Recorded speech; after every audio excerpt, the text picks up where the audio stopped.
Hello, everyone. My name is Terry Robinson, and I'm the Associate Editor for SC Magazine. Welcome to our webcast, Peeling Back the Layers. Does Security Still Have a Chewy Center? Sponsored by ThreatTrack.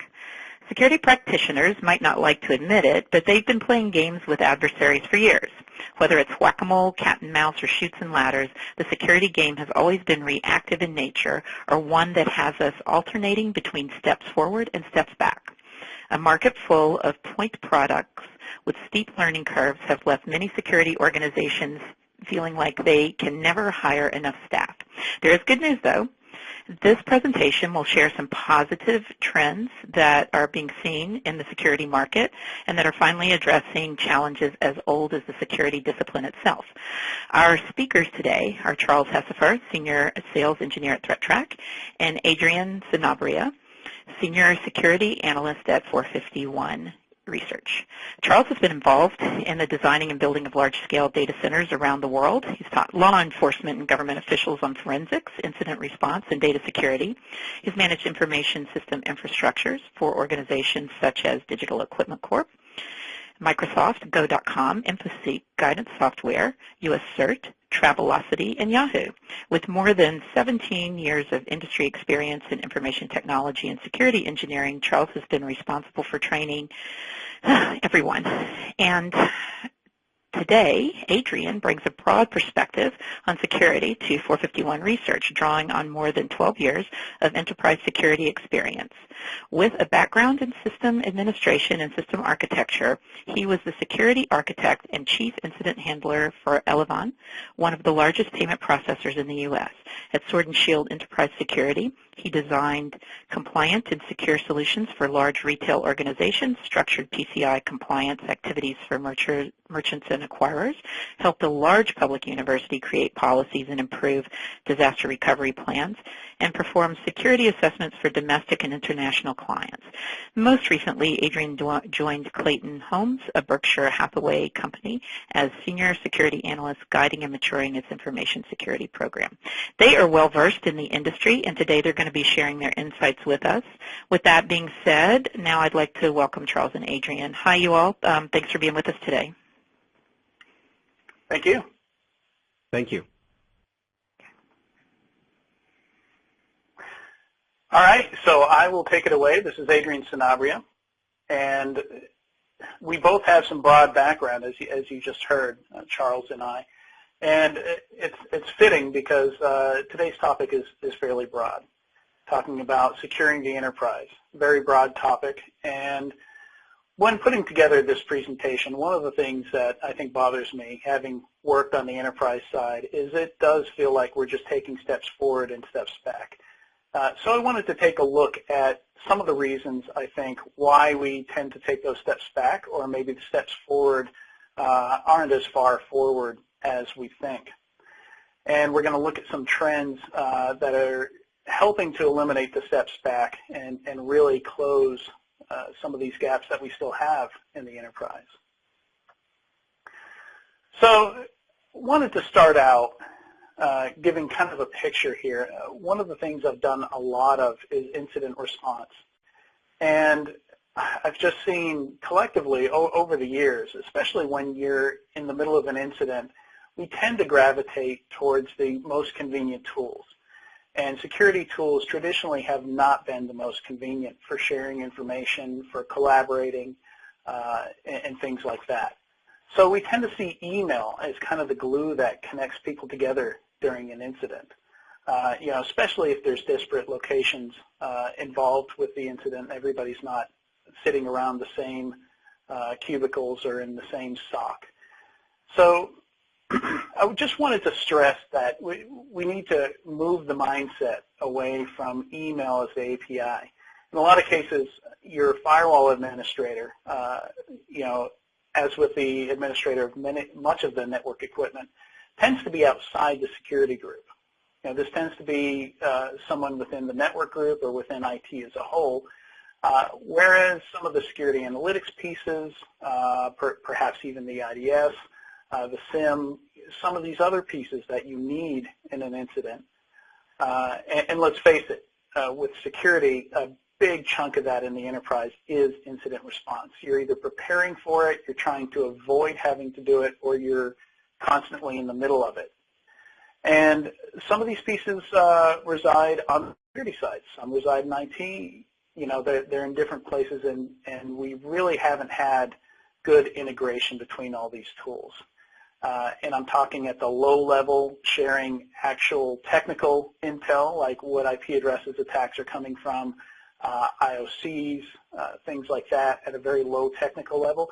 And then at a communication level, I've seen many situations where companies that aren't well versed in doing incident response don't really have a leader when an incident occurs. You know, you have several people try to decide simultaneously to be the hero. And I've seen situations where, you know, you've got 3 or 4 people running the same query for the same data in the SIM because they're not communicating with one another. And that SIM is taking 4 times longer to return that result because all 4 of those people haven't really gotten on the same page, haven't elected a leader among themselves or recognized a leader among themselves. And they've all had the same great idea, and they've all gone for it at once, and they're all going to get it 4 times slower. So just this concept of integrating security tools and integrating incident response tools and just the enterprise as a whole, so we have some kind of ability to see the big picture. Is really, I think, if you take one thing away from this, that should be it. That we really need better integrations at the tool level and at the process level. And we've got to practice with this stuff for it to be smooth, especially when an incident is underway and, you know, the adrenaline starts flowing. So I mentioned gaps. We do have some gaps in the enterprise. And one of the big ones is endpoint. Back in the day, over a decade now, when I first was introduced to a SIM and given charge of a SIM, it was, you know, storage was a concern. And as I mentioned before, performance was a concern as well. So putting endpoint logs into the SIM, there was just absolutely no chance we could do that. I remember doing the calculations like it was yesterday, and I think it was something like 2 or 3 weeks we'd have storage for. And of course, as they mentioned with my bio, I worked for a large payment processor, so we had to be PCI compliant, which meant that logs had to remain for a year, for at least a year, at least the stuff that pertains to PCI.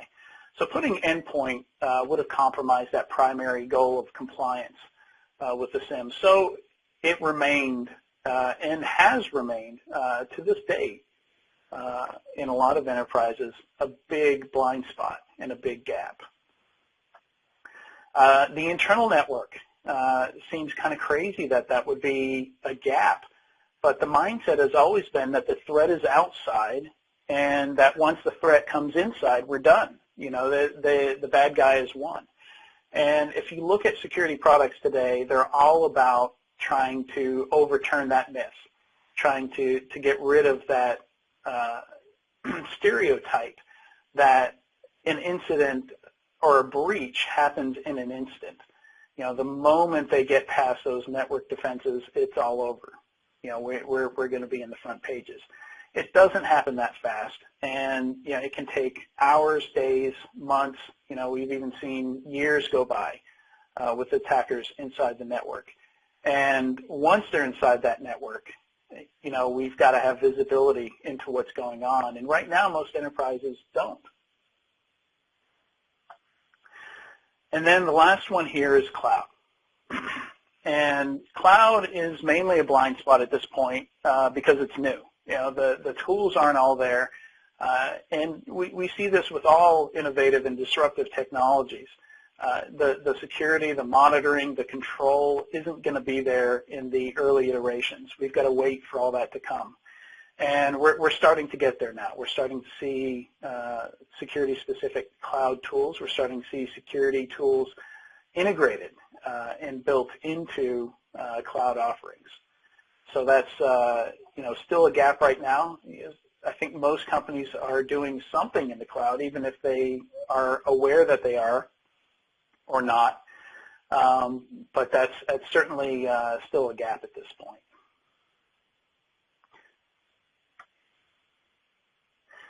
So I think we have to look at the perimeter. And as I mentioned before, there's been a lot of focus on the perimeter, on prevention, on stopping the bad guys at the perimeter, at controlling things at the perimeter. And I think we've got to take some of this pressure off ourselves, and then also some of the resources, some of the finances, some of the budget needs to come maybe away from the perimeter and layer a little bit more deeply inside the network, or maybe at the cloud level, and these other locations that we have our identified gaps. And I put together this diagram here because I just think it's almost comical how much security we have at the perimeter, how many layers, and the fact is, it's still possible to evade all these layers. It's still possible for attackers to get around them, to get by them, whether by directly defeating technology intended to keep them out, or by just being clever, using social engineering, attacking people when they're not on the corporate network and not behind 6 layers of security. So there's, I think we have to take the emphasis off the fact that, we've got this really thick wall at the perimeter. And, these do increase. We've got a few new pieces here. We've got breach detection, and, as with new technologies, they tend to consolidate. Also, we're already starting to see breach detection and IPS consolidate into one piece. We're starting to see WAF come as more of a feature instead of a standalone product. And that's typical with security. And we still do need this network layer of defense. We need the ability to control, to block at this level. That is an important tool. We just need to augment it. We need to enhance it with technology elsewhere, with security elsewhere.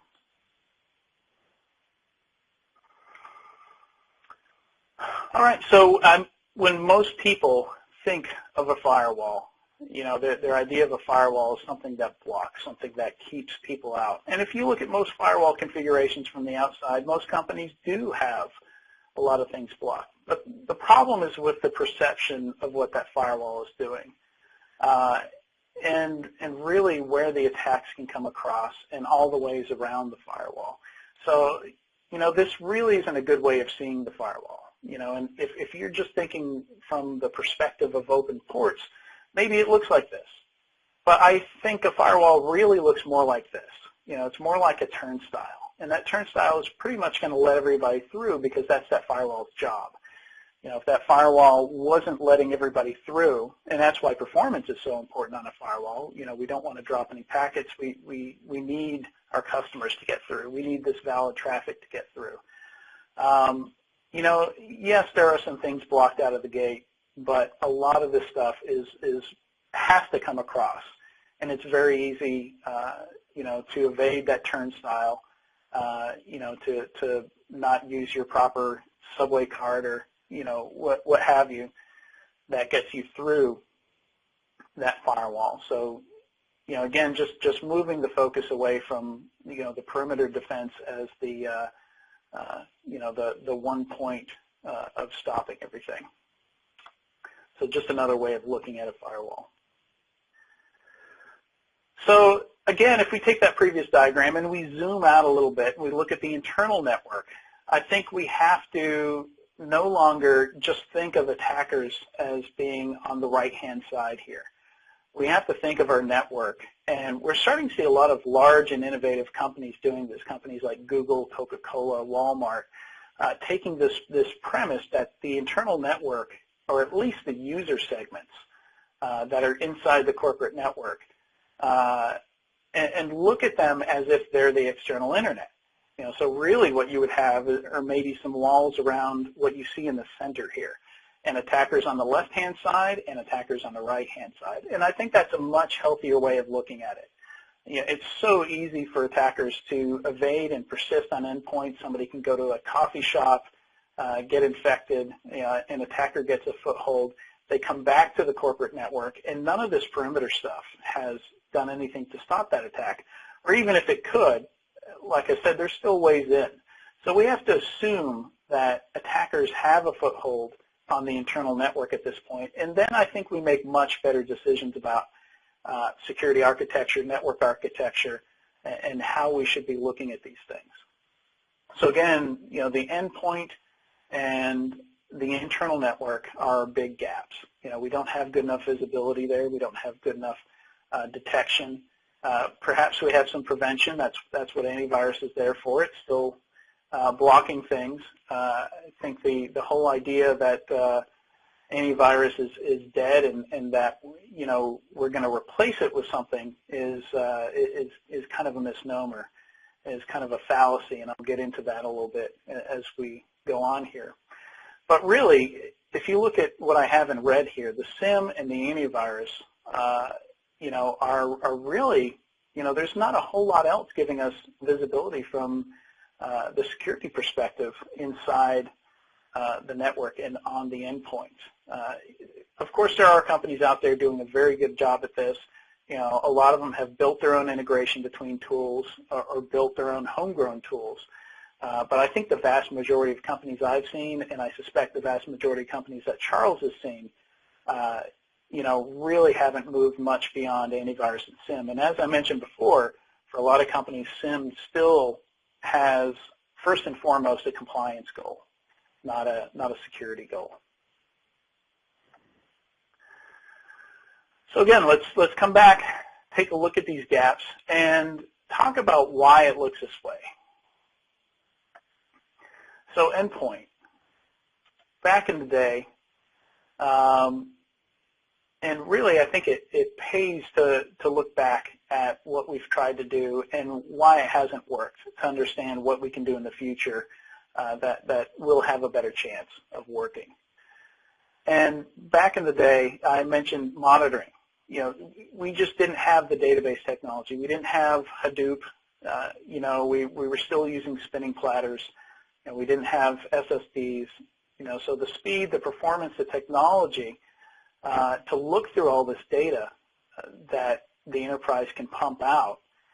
Back in 2004, 2005, I think I was shoving 100 million events a day into our SIM. And that's just not going to work. There's no way you can get real-time, anything even close to real-time results out of that. It was not abnormal to have a report give me an estimate of 8 hours to complete in the middle of an investigation. And so SIM as an incident response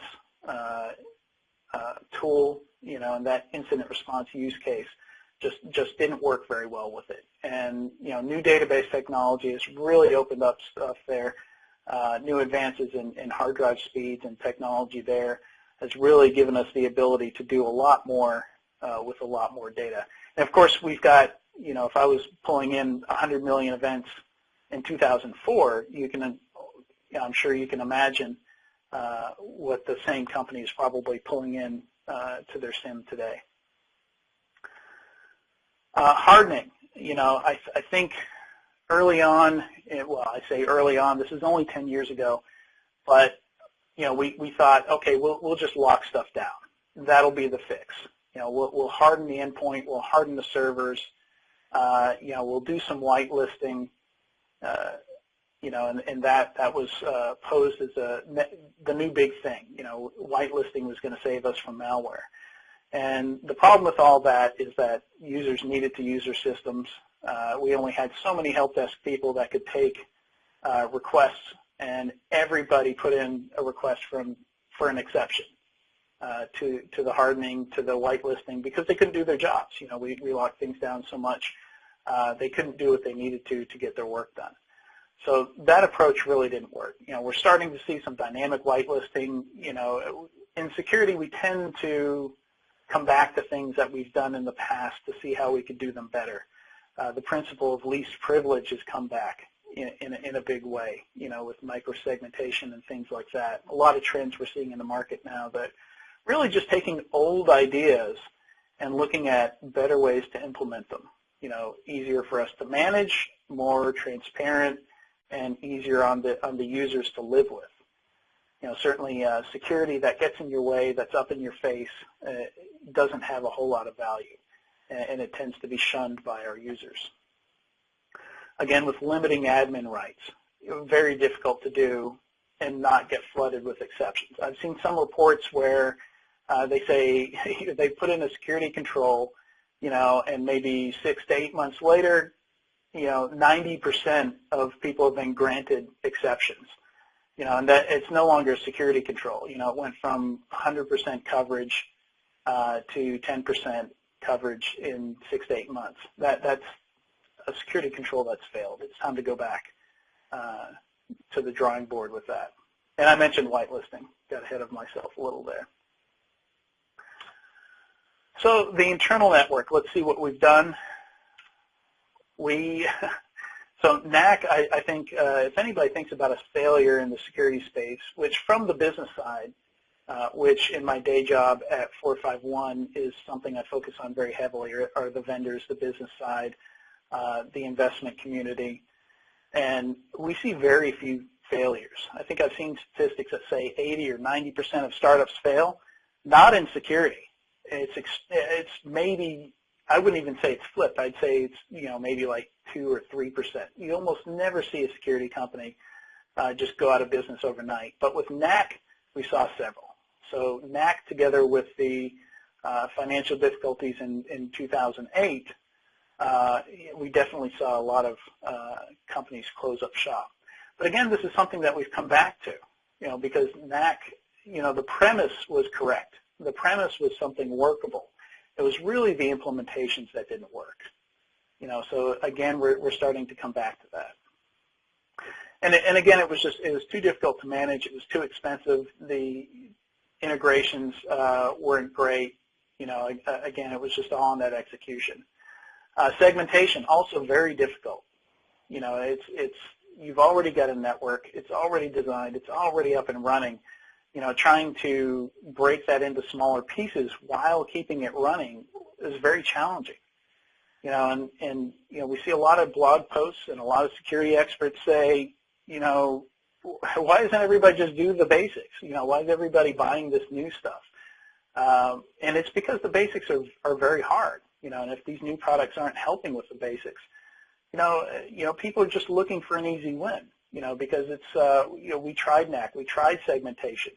Those projects failed in a lot of companies, and once you spend 12 months on a, firewall migration or a NAC implementation, 12, 18, 24-month project, and it fails, you're not likely to jump right back in there and try again.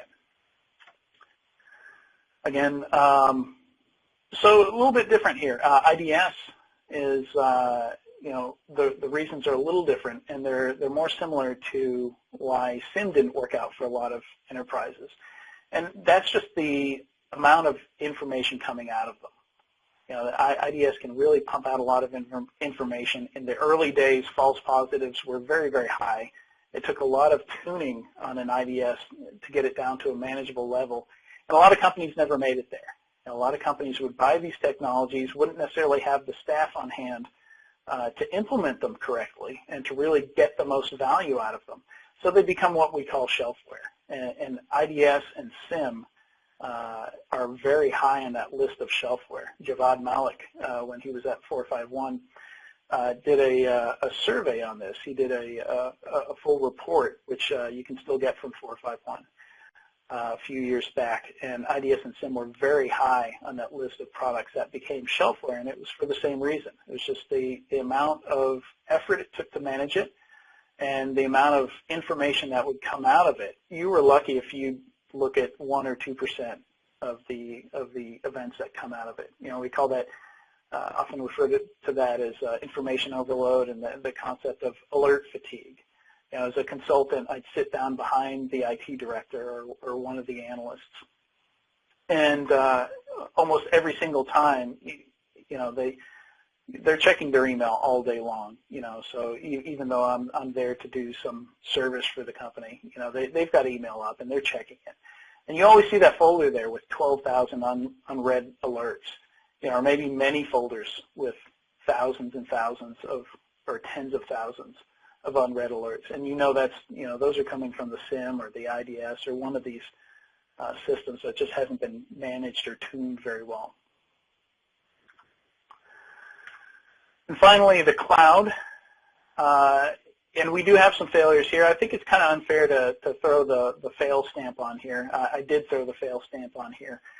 But, we're still getting in here. The tools are still coming out. It's still not clear how exactly we should be deploying stuff to cloud for a lot of people. I think we're pretty close to working out, what the secure cloud looks like. And the products and the technology are starting to catch up with that. And again, it's a lot of going back to, all our old basics, principle of least privilege, locking down people's access to things, making sure we don't put all our eggs in one basket, very, very simple and old principles just applied to a new technology, new area. So culture is a big difference. We're starting to see a movement with DevOps that's really changing how security works. And one of the things I'm most excited about with security is the idea that a lot of what we do in the security department in an enterprise, I really don't think should be removed from IT and put into this security bucket. I don't think these people should be sitting in different locations, doing different work. A lot of this work is really what I would just call security operations. You've got people logging in, looking at alerts, looking at dashboards. They're really doing the same thing that the network ops guys are doing or the IT ops guys are doing, just in a different tool, in a different product. And I think it makes sense to bring a lot of this back together. It's going to help with a lot of those communication issues, especially in the midst of an incident. And, we're seeing a lot of companies having success with DevOps, which requires, I think, a lot of these groups to be merged back together, for even developers, along with operations and IT people, to work very, very closely with each other, especially when we're releasing new code and changing production as often as we are with DevOps and Agile. So a big cultural shift there. And I think every single CISO that I've talked to that's described how they got there in terms of culture describes it as ripping off a Band-Aid. Not a single one has described it to me in terms of step 1, step 2, step 3, or step 1 through 10. Every single one of it's had to have been something that comes down from high up in the leadership and, hey guys, we're going to do this. If you don't like it, it's you may want to look for a different job, but you guys are going to have to play nice and get along with these other departments, and we're going to take this leap. So there's a lot of new concepts in the cloud. A lot of it comes from virtualization and just the concept that infrastructure, servers, things that we used to physically set up, give funny names. A lot of companies would have themes to their naming conventions. I've seen everything from Star Wars themes to Lord of the Rings themes, to really where servers are nothing more than almost sessions. It's almost like thinking about sessions on your laptop when you have 10 tabs open. You don't care what the name or the process ID of the tab is, and now with the cloud and virtualization, we don't care with some of these servers, because some of these servers live for an hour or for 8 hours, or even minutes in some extreme cases. They're just created and deleted automatically as companies auto-scale or roll out new versions of things. So some new concepts there that we haven't really dealt with in the traditional enterprise and with traditional infrastructure. And of course, that presents new problems.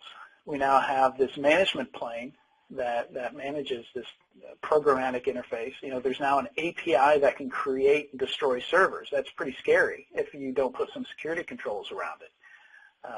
Just imagine a single user having the ability through an API or with a mouse to delete all of your objects in whether it be vSphere or AWS or Rackspace or what have you.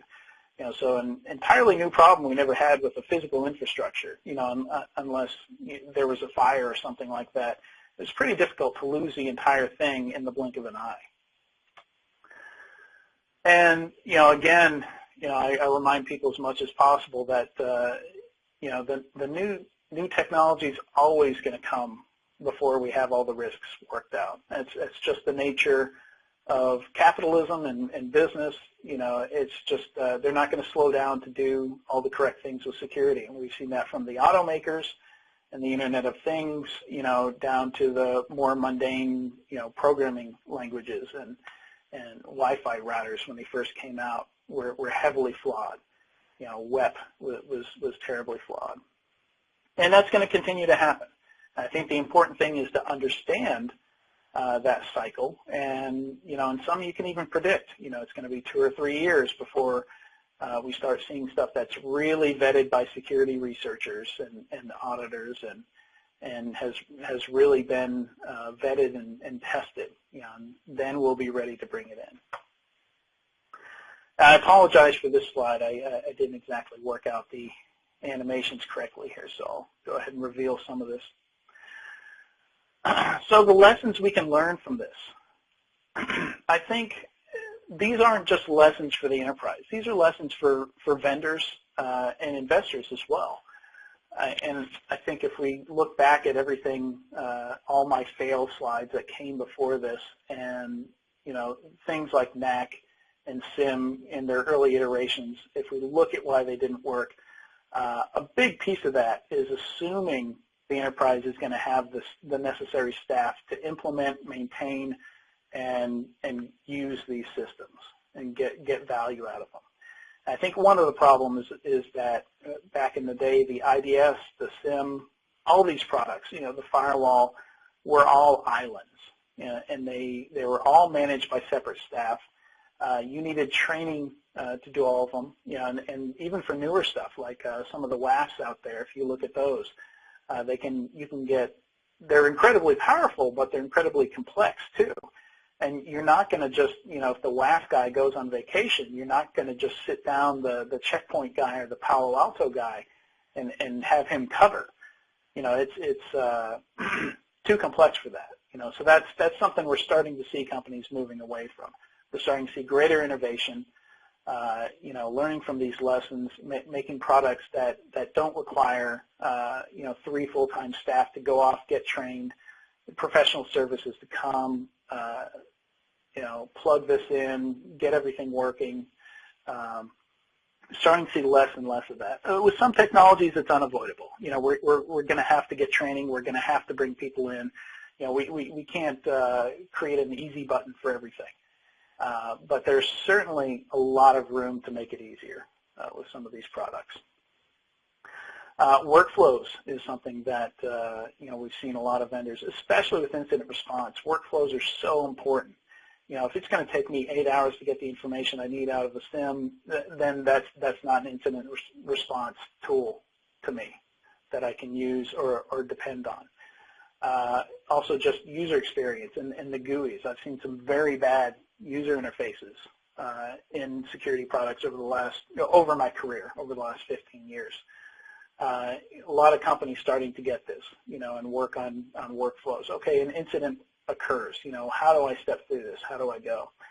Also starting to see a lot of vendors with not only products, but people within the company, like incident response services, that use these products on a daily basis. So if it's painful, the workflow is painful for this product, they find out pretty quickly from internal employees. So you have an opportunity to integrate that into one piece there,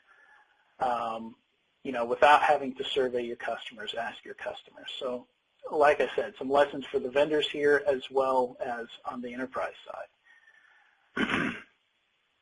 And endpoint needs they're a tough one. The endpoints now leave the enterprise on a regular basis. We may have endpoints that never come onto the corporate network. People that work at home full-time, we mail them an endpoint, and they VPN in. Or maybe they don't even need to VPN in. If we use a lot of SaaS apps, if we use things like Salesforce and stuff like that, maybe that endpoint never touches the corporate network. And we have to take things like that into consideration. Mobile devices, even more and more, the iPad Pro just came out, and in its most expensive form costs $1,100, comes with a full keyboard. Mobile devices are more and more really just smaller endpoints, smaller laptops, and we have to start treating them like that. The more they start to emulate full functionality of a full endpoint, we have to start treating them like that. And eventually, not right now, we haven't seen a whole lot of targeted attacks against mobile devices, but we probably will in the future. So that's something that we have to keep in the back of our mind, that it may get to that point to where securing mobile devices is as tricky and important as it is to secure Windows today. So internal network, again, limited staff. Big issue with SIM. Almost every SIM I've seen. The biggest difficulty there is just, first of all, keeping the thing running. Making sure all the logs are getting into it. Any given day, 10 years ago, we'd have 20, 30, 40 devices that stopped reporting in. And we'd spend most of the day chasing that down. Hey, why aren't we getting logs from the Oracle database? Oh, we upgraded it. We forgot to put in the new configuration. Or, we stood up some new routers or something like that. We haven't pointed syslog over yet. So again, products that take a lot of work to keep running and to maintain. And changing existing network architecture. Over to cloud. Cloud really isn't just hosted infrastructure, and I can't stress this enough, that it just requires a different way of thinking. If you look at AWS's Lambda that they announced at last year's reInvent, almost a year ago from today, maybe short a couple weeks as reInvent's coming up again. And this is a product that allows you to build things you used to do with servers without using servers. So essentially it's a way of scripting cloud services. So now we're getting into this age where some people are predicting that not only will enterprises not have servers and data centers, physical data centers anymore, but 10 years from now they may not even run servers. They may just string, just program directly in the cloud and string these services together. If we can have database as a service and a web server as a service, if all these things can be delivered as services, then it's just inefficient to have, manage everything at the operating system level. Just let us tie everything together directly. And I really believe, and I've put automation under cloud, but I really believe across all of this, endpoint, internal network, you noticed all the things I've said about limited staff, trouble with staff, the amount of effort it takes to do this. I think automation is really important. I don't think we have enough developer skill sets in security teams today. And I've seen security staff, for lack of a better way to say it, I really don't think I should downplay it, just wasted on doing mindless, clicking and tasks that really, somebody spending 3 days or maybe even a week writing a script, should save an entire full-time employee from having to do something manually. So especially with cloud. Cloud is built for automation. Everything has an API. It's a requirement that everything has an API. So learning to automate things both on the traditional infrastructure side and on the cloud side, and especially for security where we're just drowning in alerts and events and things like that, automation isn't optional. We've got to do it. And unfortunately, time, my little note about time there was up there at the very beginning. That was supposed to be a bit of a surprise, but time is the big factor in all this. That's why we keep adding staff to security groups. That's why a lot of this stuff is very difficult, getting into effective incident response and things like that. All of incident response preparation is about time.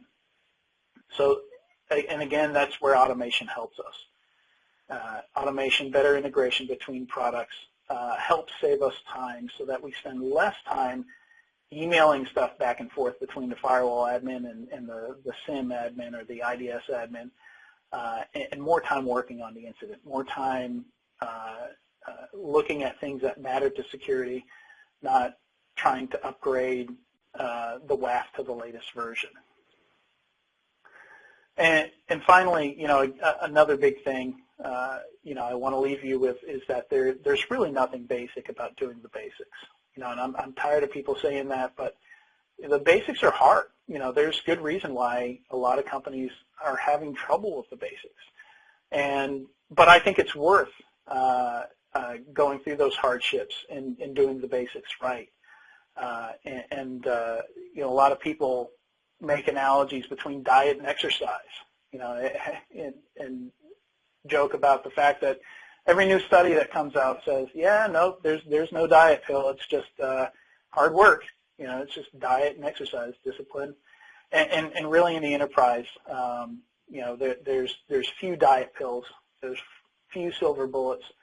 And a lot of new products may come out, but again, those basics are there, and they're going to hold us back if we're not doing a good job with them. So the good news is, as I've mentioned, a lot of these trends are going in the right direction. I love this little sketch I found online of up and to the right. Everything tends to go up and to the right, and we have taken a lot of steps back. But I think we're starting to see a lot of things in security come together. We're starting to see a lot more vendor integration, a lot more product integration, companies working together, enterprises that are getting it. So it's maybe I'm just being an optimist, but I am seeing things go up and to the right. So the first trend, principle of least privilege. I mentioned microsegmentation. A lot of companies coming back to things like network access control, coming back to controlling administrative access and identity access management, making it easier, making it less painful and visible and less of a block for the users, and then easier for administrators to deal with on the other side. Real out-of-the-box integration. I love to say, if you're going to do an API, do some integrations with at least a few products. Don't just come out and say, hey, we've got an API, because that's not integration. You can't assume all your customers are going to have 4 or 5 Ruby or Python experts on staff to actually connect this thing to your SIM or to your Palo Alto, to your next-gen firewall. Not everybody has developers on hand to connect your API to something else. I mean, you have to have those APIs. I'm not saying don't have the APIs. It's very important to have that ability there. And I've seen companies do amazing things with them. I've seen companies with SIM product that didn't work for 100 other people make it do amazing things because they had 2 or 3 full-time SIM developers to actually do a lot of this integration and even some of the automation that you can do with these platforms now. But out-of-the-box integration is much more valuable. I've already bought a ton of security products. Make your product work with my product just right out of the gate. Just let me put in a private key there, or just integrate that thing within hours of putting it in my environment.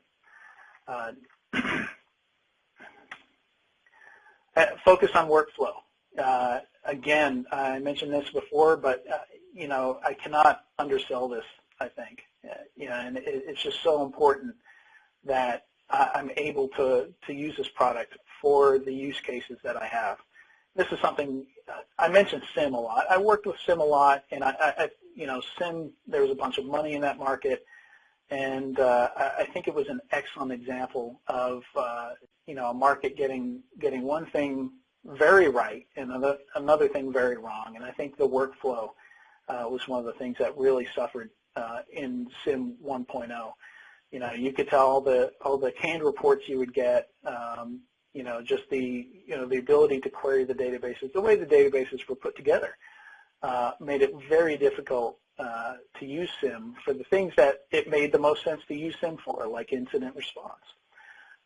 And that's another one of those up and to the right things today. SIM vendors, security analytics vendors, endpoint vendors, almost everybody has a pretty good focus on workflow now. And I've just seen night and day with a lot of the user interfaces for these products. And better data sharing. Everybody loves to talk about the death of AV, but, I think signatures are incredibly important, and so are indicators of compromise, IOCs, and there's tons of other things like that. But the whole idea is you need to have some identifier that allows you to speak the same language with another company. And we've got the retail ISAC now, we've got the FS ISAC, competitors, financial companies, banks, sharing data with each other even though, they're enemies or they're competitors. And they have to have some way to share that data that makes sense, and it's going to be signatures or IOCs or, some format so that they can take data from company A and, company B can plug it into their systems. And we're starting to see data sharing even out of the box. I'm seeing vendors with data sharing that you can essentially enable from within the GUI and say, hey, I want to see what other companies in my vertical are flagging. Show me what they think is the most risky, what they think is the most important. So, very excited to see that. So the question, does security still have a Chewy center? It's been 2 years now since I've been on the enterprise side, and 3 years since I've been a consultant. But I still talk to a lot of enterprises, and yes, we still definitely have a Chewy center. It's the internal network, the endpoints, even the perimeters at some places, are weak points. And it's, for every company I talk to that's doing something new and amazing, I still hear stories of, products that are essentially shelfware, they get bought and don't get used, or companies just cutting corners because they've given up on doing security effectively. And to those companies, I would say, take another look around at the industry. Come back every 6 months or so with as fast as this industry is moving, and look at what's available. I joked with a vendor at Black Hat that we need to start doing weekly briefings because things are changing that fast. Companies I thought were, maybe kind of behind in the market or not going in the right direction, almost a completely different company 2 or 3 months down the road. So it's tough to keep track of, but definitely come back and take a look if it's been a while. So in summary, some advice: know your network really, really, really, really well. If you look at the SANS top 20 critical controls, number 1 is asset management, number 2 is software management. Know what's on your network, and especially if you do incident response. I guarantee you, if you're looking at your logs for the first time, everything looks like you're hacked. Everything looks terrible. You're going to see errors everywhere. Everything's going to look suspicious. So you really have to have a baseline, and you really have to know your network well to know when your network isn't your network anymore, when somebody's come in and compromised some things. Run scenarios. So take all these tools, especially before you've even bought them. You're doing a POC. You need to have some kind of testing methodology, some kind of due diligence, some kind of scenarios you can run through so that you can test these things. The other day on Twitter, I asked the people who follow me just in general, how do you guys test this stuff? And I mean, almost everything I got back were just jokes. We're we're faith-based product purchasers, or we just just variants on that. Just essentially, there's very little testing. It's very difficult to because again, we come back to time. It takes a lot of time to put together methodologies, to put together, and there are companies out there that actually have unknown malware, that have custom malware that they use to test products before they buy them.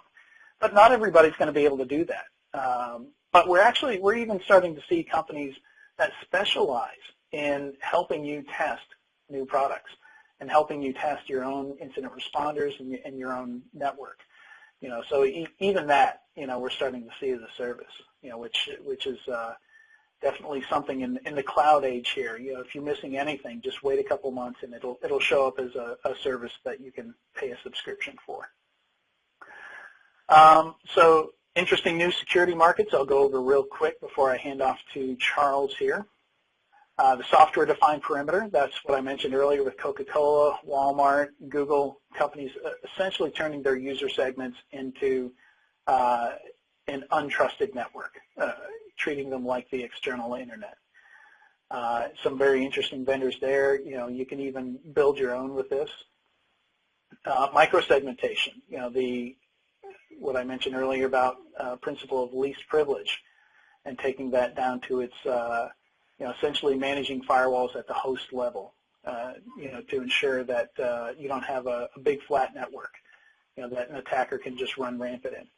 Security analytics, you can kind of think of it as SIM 2.0, and I'm sure companies are actually using that term, but the whole idea is really addressing that piece that was left out in the first rendition of SIM, which are the workflows. And instead of running an 8-hour report, how about you already have the data, anticipate what I'm going to need, and have that ready for me. Threat detection and prevention for the internal network. Essentially we're taking some of the perimeter stuff that we've done in the last 5 years, that we've seen, some innovations in the last 5 years, and pointing it at the internal network. Understanding that the internal network is not necessarily a trusted environment anymore. We can't assume that anymore. And then deception sensors, a really cool idea. This is and it is a legitimate market now. I think I'm tracking 5 or 6 vendors, and all they do is they put a bunch of fake hosts. These are virtual hosts, but they put them throughout your network. If anyone touches them, then you've got a situation on your hand where this is not a normal user. They shouldn't ever touch the system because this system shouldn't exist. It has no valid purpose except to trigger when an attacker is in your environment and probing around. So I think that's a very, very interesting addition to a lot of the other technology we're starting to see. So thank you. I think we're going to save Q&A until Charles is done. So I was a bit ahead of myself when I put that on this slide. But at this point, I'd like to turn it over to Charles. Thank you, Adrian. That's some really great data. There's a lot of things that I'll be talking about today that are very relevant to some of the topics that you mentioned today. And at the end, we'll have some information for our customers if they'd like to follow up with us and see some examples of how our products can solve some of those issues that you mentioned today. We'd be happy to do so. All right, so we'll go ahead and get started. Talk a little bit about who we are and what we do. In terms of behavioral detection, end-to-end visibility, real-time analytics, I mean, these are topics that we hear thrown about the industry quite a bit. What I would like to focus on as we go through the next couple of slides here is I'd really like to talk about how we're doing this differently. There's a couple of things that Adrian mentioned earlier where he talked about alert fatigue. He talked about automation, right? It's a must.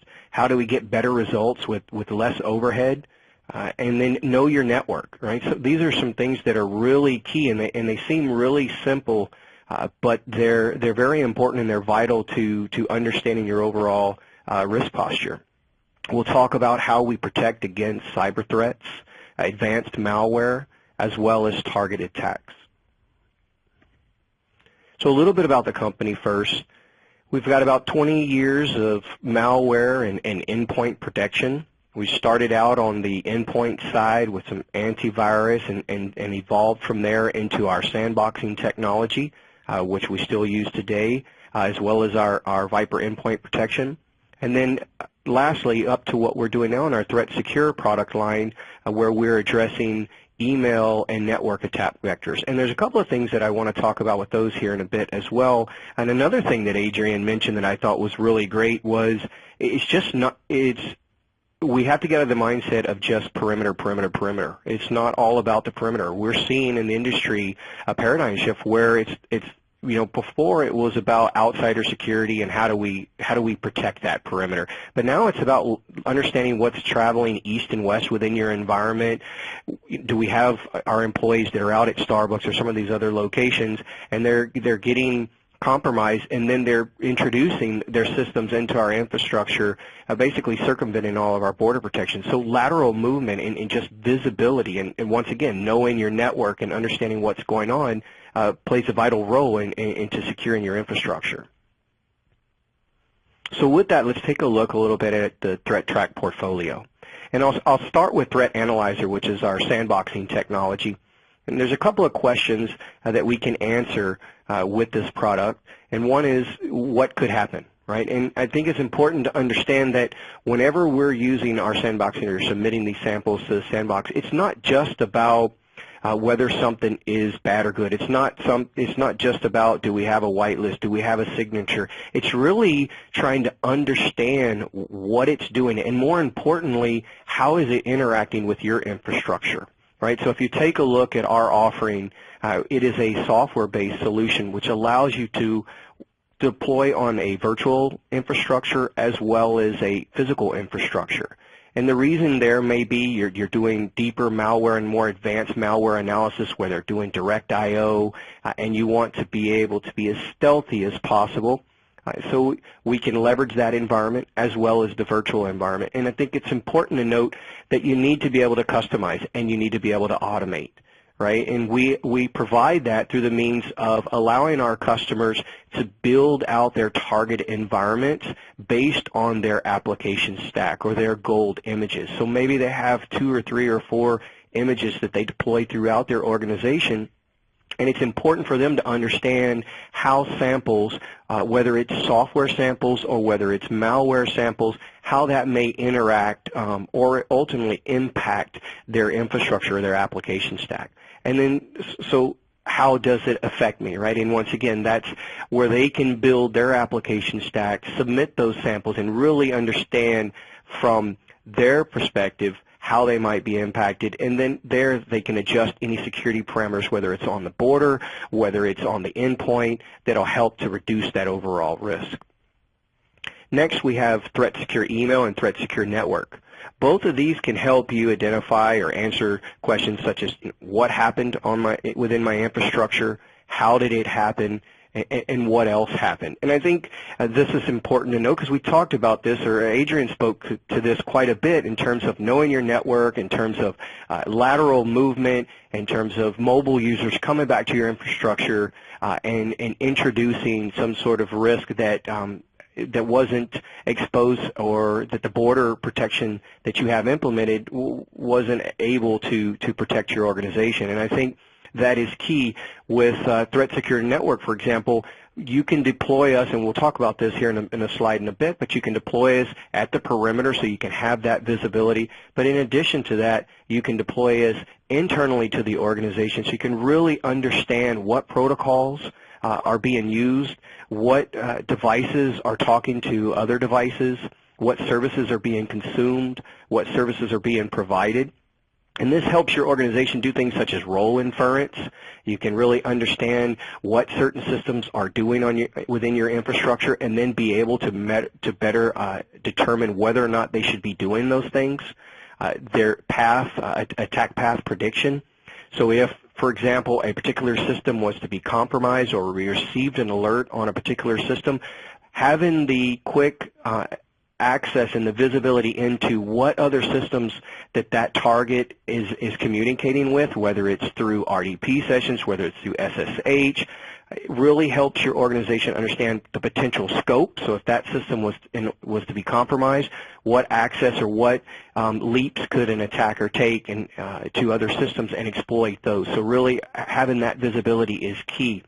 In addition to that, just overlapping the responsibilities for existing teams. For example, security, IT, the different tools or different teams within site organizations that can really benefit from this type of visibility, whether it's acceptable use policy violations, whether it's security violations, whether it's traffic that's egressing your environment, or maybe a spike in utilization at the file server, rogue DNS. All of these things can indicate a potential threat, or could just be misconfiguration within the organization. But having a single tool that gives you that visibility and helps you respond more efficiently is key, and that's what our portfolio or our products are all about. And then lastly, where did it happen? So what endpoint? Where did this come from? What was the MAC address? What was the user? Attribution down to the user, and we'll talk a little bit of that in the future. All right. So next, we talked about this, or Adrian talked about this a little bit, is how can we streamline this process for organizations, for the teams, because the teams aren't getting any larger, but their workload and the amount of tools that they have to manage is, right? So how can they operate, more effectively? And we talk about behavior detection. One of the tools in terms of knowing your network, we overlay or we provide visibility with Threat Secure Network that allows you to identify protocols that are being leveraged on your environment, regardless if they're running on non-standard ports, and to really understand what's going on. Change detection, right? So do I have a large number of database spikes originating from a target that's never connected to that database in the past, right? Did that happen after the identification of a threat? These are all things that can help you visualize different patterns that are going on within your infrastructure that may be key in terms of identifying a risk. Operating more efficiently, right, as well as relevant, right? We want to be able to focus on the information that's relevant. So not having this, the alert fatigue that we talked about earlier, just being able to click through and dynamically creating content based on what's relevant for that particular threat or that particular situation. All of these things together help you provide visibility that matters, and it's going to help your team understand or identify the scope and be able to contain these type of incidents in a much more efficient and effective manner. Real quick on the Threat Secure Network side, what it looks like when it's deployed. We mentioned that we can be deployed around the perimeter as well as internal to your organization. We're generally downstream from any translation devices. We sit off of a full duplex tap or a span port, so we need to see both sides of the traffic. We are a passive device. We leverage and we are deep packet inspection aware, so we can do things such as identifying Facebook traffic. We can look at protocols that are running on non-standard ports, etc.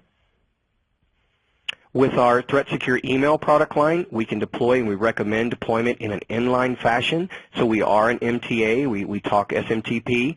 We are generally downstream. You heard Adrian talk a little bit about antivirus, and it's debatable whether or not antivirus is still a significant player, but we feel that it does its job well, and we're there to sit downstream from them and really detect and protect your organization against more emerging type threats or advanced type threats. In addition to the inline mode, we do offer BCC mode, so you have all of the same visibility and functionality that's included with inline mode, with the exception of mitigation, so no quarantine or deleting emails. However, if you have an infrastructure that's leveraging a cloud email environment, Office 365, any of those type of platforms, then you could deploy our product in a BCC mode and still allow for the visibility and the detection capabilities of the product. And then lastly, with Threat Analyzer, a look at what a typical deployment would look like. It is a client-server environment. We mentioned earlier that it is software-based, so you'd have a server, whether that server was virtualized or physical, and then one or more clients. And generally, our customers will deploy their custom images, their gold images, their application stack, and then they would be able to submit those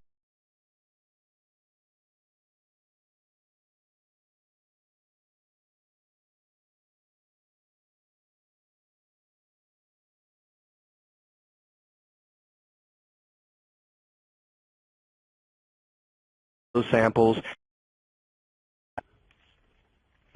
And that sums it up. I would like to thank you all for attending today's presentation, and we look forward to speaking with you regarding our products. Thank you. Okay, thanks for the great insights, Charles and Adrian. I think we have time for one quick question here. Is AV really dead or at least dying? Yeah, so I think both Charles and I mentioned this, and really, I was reading Kim Zetter's book on Stuxnet the other day, and I think reading that book really gives you perspective on what the AV industry looks like. And I think a lot of what people don't think about are all the R&D, all the people behind those AV products, all the research that goes deep into what these malicious actors are doing and what they're up to. It's really not just about the product itself. It's about, the bigger picture and the fact that if we just have a tool that just blocks something and goes on, how do you know whether or not that thing that you blocked, whether or not it was just a chance thing or part of a bigger campaign? In some cases, maybe you don't need to know that or you don't have time to check that out. But, there's a lot of people out there, and in a lot of cases, you want to know, was that part of a bigger campaign? What was that flew by or that tried to get onto one of my endpoints? It just doesn't pay to just block it, move on, or to be flying blind. So, I personally think AV still has a role there, and if you look at all the new products, they're still implementing AV features there. They still have to be AV certified to be able to replace legacy AV products. So, in effect, they're still AV. They may be saying AV's dead and we replace AV, but they're replacing AV with AV. Okay, well, that's going to be it for this session. Just a reminder that this webcast will be available on demand beginning tomorrow on scmagazine.com in our events section. Many thanks to Charles and Adrian for being with us here today, and of course, thanks to everyone for tuning in.